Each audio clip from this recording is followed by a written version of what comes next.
reason I chose the a7s II over the a7R2 that I also like a lot is because it can record in 100 frames per second at 1080p, which with a7R2 you only get 720p. So I do a lot of slow motion recording in 100 frames if I can. This is very convenient to use for sports. And the other obvious reason for the a7s II is the low light performance. I don't know any other mirrorless camera that is this small that has the same performance in low light as this one has. A lot of times I'm in these kind of halls. Now this hall is quite bright, but I'm in a lot of places where I can't set up any lights. And I just need to do the best out of the situation, and a lot of times that is quite low light. Also, if you shoot sports, you can't always be wide open on 2.8 or lower, so I might have to shoot on f4 or higher, and then I need to go up on the ISO, which is why this camera is so great, because it can give me a very high ISO and a good performance on that. Still, I try not to go higher than, say, 12,800.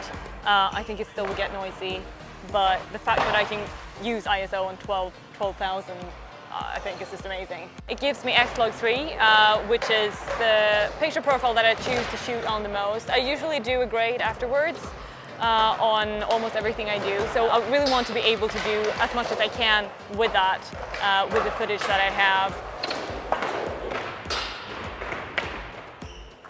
So one thing about the a7s II is that the screen is not the best screen. It's hard to see if it's peaking, if the peaking is accurate or not. So I do use the electronic viewfinder quite a lot, and the electronic viewfinder is great. The viewfinder actually has 2.36 million dots, whereas the LCD screen has 1.23 million dots, which is about half of that, so there is a huge difference, and that's why I always set focus using the viewfinder. But the fact that the LCD screen is tiltable, which it is on most modern DSLRs, is a great feature, and I use it pretty much all the time. So a lot of my shoots that I do are like this, and I need to be as small as can be with my camera because I can't take up too much space. I can't have a huge camera because I need to move away quickly or go along with the subjects quite quickly.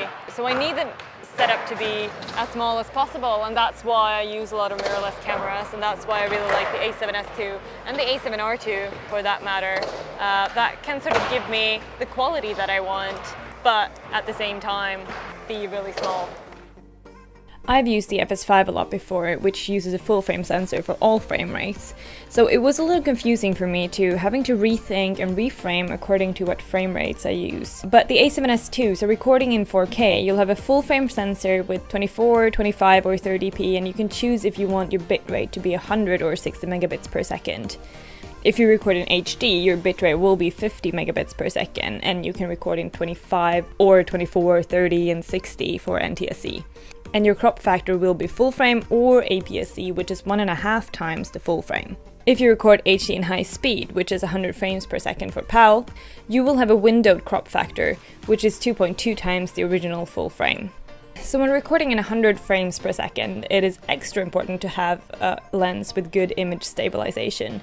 The 5-axis stabilization in the camera makes this much more stable than it would have with a lot of other cameras. But even with that, if you are using long lenses, make sure they have stabilizers inbuilt in them. Now, I don't think the a7s II, the autofocus on this one is not as good as on the a7R2.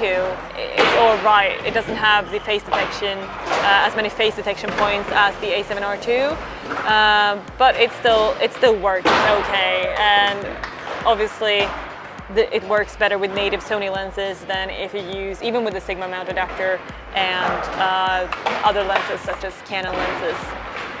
I use the a7s II because of the low light, high frame rates, S-Log profile and the 5-axis stabilization. For stills, autofocus and crop mode enthusiasts, see my blog on the a7R2.